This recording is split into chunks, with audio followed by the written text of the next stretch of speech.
ہر موسم میں کر لیتے ہیں صاحب. دھان لگانا ہوگا تو اس کے لیے الگ ٹائم ہے, گیہوں کی کاشت کرنی ہوگی تو اس کے لیے الگ وقت ہے, خفی کے لیے الگ ہے, ربی کے لیے الگ ہے نا. خریف فصل ہو کہ ربی ہو الگ الگ وقت ہے. تو کیا سارے پھول سارے پودے ایک ہی موسم میں کھلتے ہیں؟ آپ کا جواب ہوگا نہیں. ہر پھول کے لیے ایک خاص موسم ہے, ایک خاص کلائمیٹ ہے. جو گرمی میں کھلے گا وہ سردی میں نہیں کھلے گا, جو سردی میں مسکرائے گا وہ برسات میں نہیں مہکے گا, جو گرم علاقے میں کھلتا ہوگا وہ برف باری میں نہیں کھلے گا, جو برف باری میں کھلے گا وہ گرمی کے ماحول میں نہیں کھلے گا. لیکن یہ خاندان مصطفیٰ کے پھول, نبی کے خاندان کا گلاب اور پودا ایسا ہے کہ کوئی خاص موسم نہیں, کوئی خاص سیزن نہیں, کوئی خاص مٹی نہیں. ہم تو دیکھ رہے ہیں جہاں جہاں لگایا جا رہا ہے وہاں وہاں کھلتا چلا جا رہا ہے. جس مٹی میں لگایا جا رہا ہے وہاں کھلتا جا رہا ہے, جس سیزن میں لگایا جا رہا ہے وہاں کھلتا جا رہا ہے. عرب کی پتھریلی زمین میں بھی کھلتا نظر آیا اور راجستھان کے ریت میں بھی خواجہ خواجہ کی صورت میں مہکتا نظر آ رہا ہے, کھلتا نظر آ رہا ہے. کیا پتا چلا؟ یہ نبی کے خاندان کا گلاب ہے. جہاں لگاؤ وہاں مسکراتا, جہاں لگاؤ وہاں کھلتا ہے, وہاں اپنی چمک بکھیرتا ہے, وہاں اپنی خوشبو پھیلاتا ہے. سر تابہ قدم ہے تنے سلطان زمن پھول, لب پھول, دہن پھول, بدن پھول, زخم پھول. کیا بات رضا, اس چمنستان کرم کی زہرا ہے کلی جس میں حسین اور حسن پھول.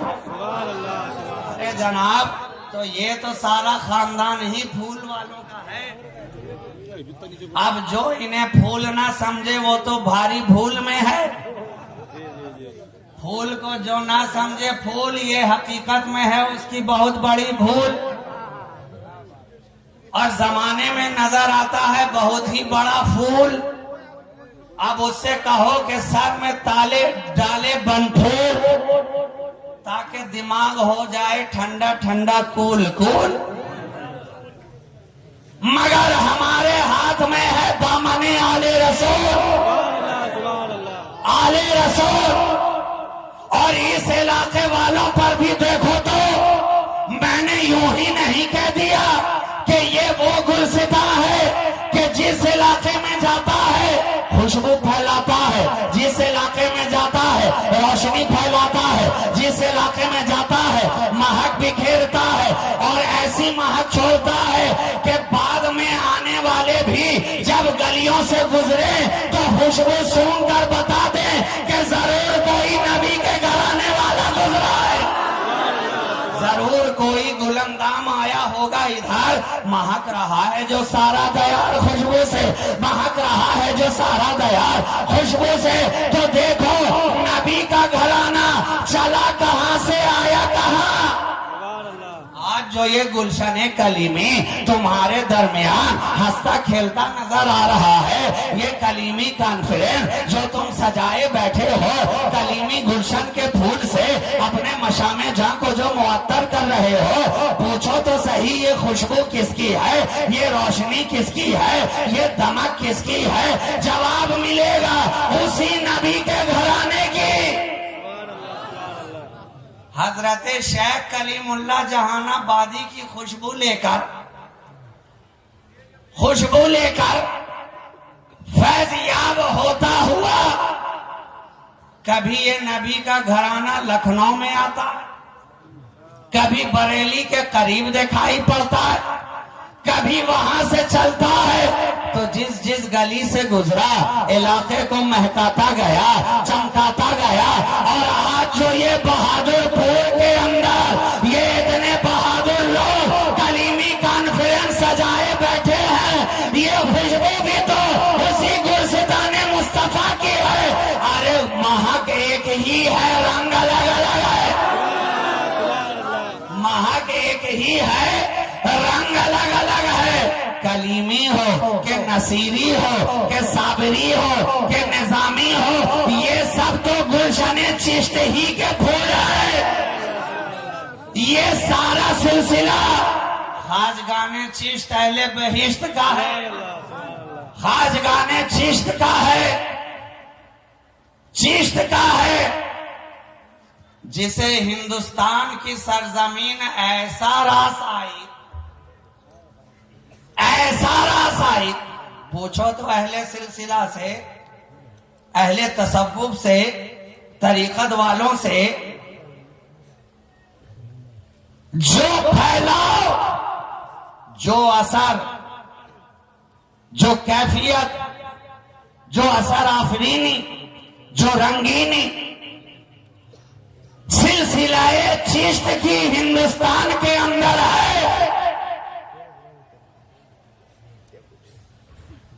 طریقت کے تو اور بھی بہت سارے سلسلے ہندوستان میں موجود ہیں، اور الحمدللہ سب پھل رہے ہیں، پھول رہے ہیں۔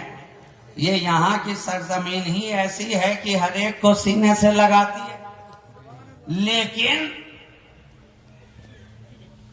جو سرزمین سلسلہ چشت کو راس آئی، وہ حصہ دوسرے سلسلے والوں کو میسر نہ آئے، دوسرے سلسلے والے کبیدہ خاطر نہ ہوں، یہ بات حقیقت ہے، حق ہے۔ سلسلے سارے ہندوستان میں موجود ہیں، پھل بھی رہے ہیں، پھول بھی رہے ہیں، فیضان بھی لٹا رہے ہیں، لیکن جو سلسلہ چشت ہندوستان کی دھرتی پر جس تیزی سے پھیلا، جس تیزی سے پھلا، جتنی خوشبو بکھیری، جس تیزی سے چھاتا گیا، دوسرے سلسلے کو یہ خدمات میسر نہ آئی۔ اور کیوں نہ ہو؟ ارے جب احسان خواجہ اجمیری چشتی کا ہے، سارے ہند پر احسان کس کا؟ خواجہ غریب نواز کا۔ آپ آئے، ہمارے ہاتھوں میں قرآن آیا، آپ آئے، آپ کے صدقے ہمیں ایمان ملا، آپ آئے تو ہم نے نماز پڑھنا سیکھا، آپ آئے تو اذان کی صدائیں بلند ہوئی، آپ آئے تو ہم نے اللہ اور اس کے رسول کو جانا، آپ آئے تو ہم نے کلمہ پڑھا، آپ آئے تو مسجدیں آباد ہوئی، آپ آئے تو نبی کا فیضان جاری و ساری آپ کی ذات سے ہوا، آپ آئے تو قرآن کا پیغام پھیلتا گیا، آپ آئے تو ہدایت کے چراغ جلتے چلے گئے، آپ آئے تو ہاتھوں میں تسبیح آئی، آپ آئے تو ماتھے پر سجدے کے نشان آئے، آپ آئے تو ہمیں جینے کا طریقہ آیا، آپ آئے تو ہمیں بندگی کا سلیقہ آیا، آپ آئے تو ہم نے قرآن پڑھنا سیکھا، آپ آئے ہم نے نبی کا فرمان سنا، آپ آئے تو دین پھیلا، آپ آئے تو اسلام پھیلا، آپ آئے تو ایمان پھیلا، اور یہ ایسا پھیلا، ایسا پھیلا کہ ایک نگاہ غریب نواز میں 90 لاکھ کافروں کو کلمہ پڑھا دیا۔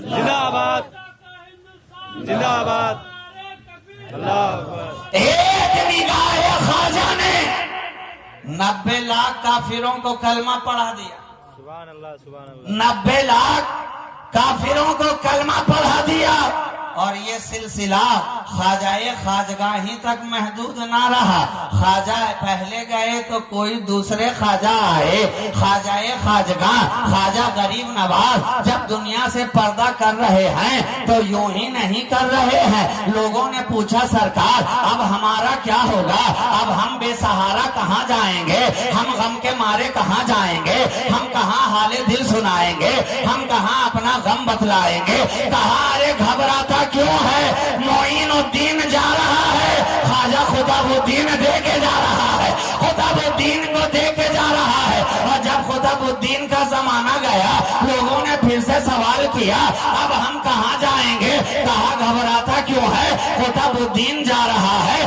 فرید الدین دے کے جا رہا ہے، فرید الدین عطا کر کے جا رہا ہے۔ جب بابا فرید الدین دین کا زمانہ قریب آیا گزرنے کا، لوگوں نے سوال کیا ہمیں کس کے حوالے کر کے جا رہے ہیں؟ جواب ملا گھبراتا کیوں ہے؟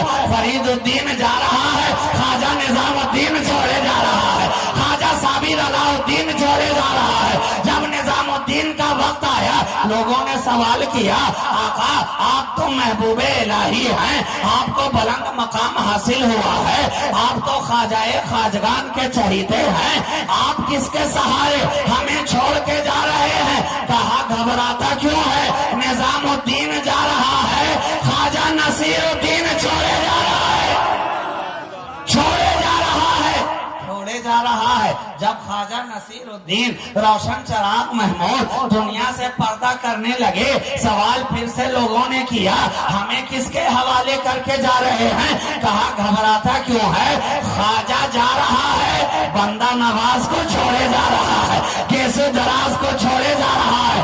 گھبرا مت، گھبرا مت، یہ سلسلہ خواجگان چشت اہل بہشت کا ہے، کوئی زمانہ خواجہ کے غلاموں سے خالی نہیں رہے گا، خواجہ والوں سے خالی نہیں رہے گا۔ یہ چشتیہ سلسلہ قیامت تک ہندوستان میں رہنا ہے۔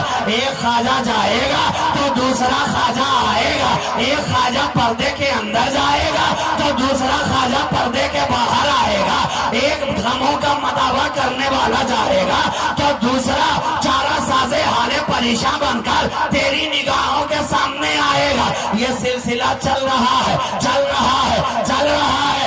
آج جو یہ گلشن مہک رہا ہے، پوچھو یہ کون سا گلشن ہے؟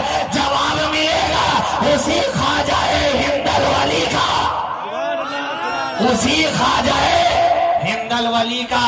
یہ خواجگان چشت کا گلشن ہے۔ اور جس طرح شیخ کلیم اللہ جہان آبادی سے ایک سلسلہ چلتا ہوا آپ کے پیر خانے میں پہنچا ہے، الحمدللہ مجھے اس بات کو کہنے میں کوئی عذر نہیں ہے کہ اسی طرح شیخ کلیم اللہ جہان آبادی سے سلسلہ چشت کی ایک شاخ چلتی ہوئی ہمارے گھرانے میں بھی آئی ہے، ہمارے گھرانے میں بھی آئی ہے۔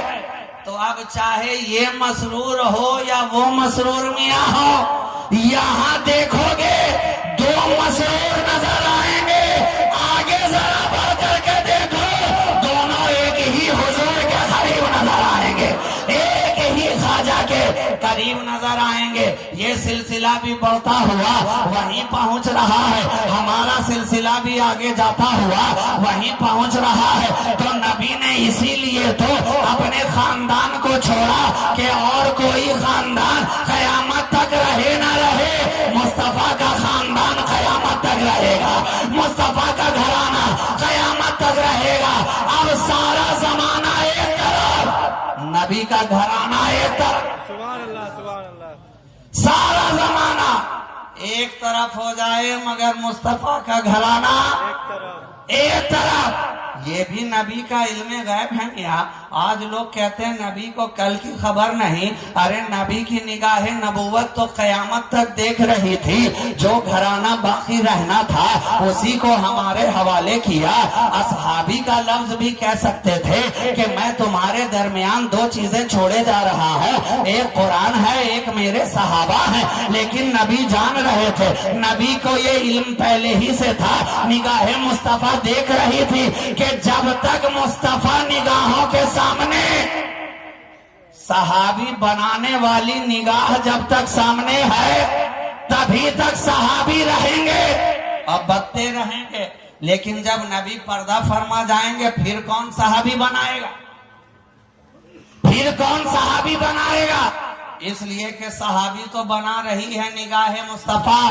جب مصطفیٰ پردہ کر گئے تو ایک زمانہ آئے گا 50 سال 100 سال 125 سال، لیکن صحابہ کی جماعت ہو جائے گی ختم، لیکن نبی کا خاندان وہ ختم ہونے والا نہیں ہے، بلکہ نسل در نسل آگے بڑھتا ہی چلا جا رہا ہے۔ اس لیے دو ایسی چیزوں کو ساتھ کیا کہ جن کا ساتھ قیامت تک رہے، اور ان کا ساتھ قیامت تک ہے، اس لیے تو بھی ان کے ساتھ ہو جا۔ جب ان کے ساتھ ہو جائے گا تو جس طرح یہ دونوں ہر جگہ ساتھ ساتھ نظر آئے تو بھی ان کے دامن سے لپٹ کر ہر جگہ ساتھ ساتھ نظر آئے گا. قبر میں جائے گا تو ساتھ نظر آئے گا, حشر میں آئے گا تو ساتھ نظر آئے گا, پھر صراط سے گزرے گا تو ساتھ ساتھ نظر آئے گا, اور جام کوثر پینے کے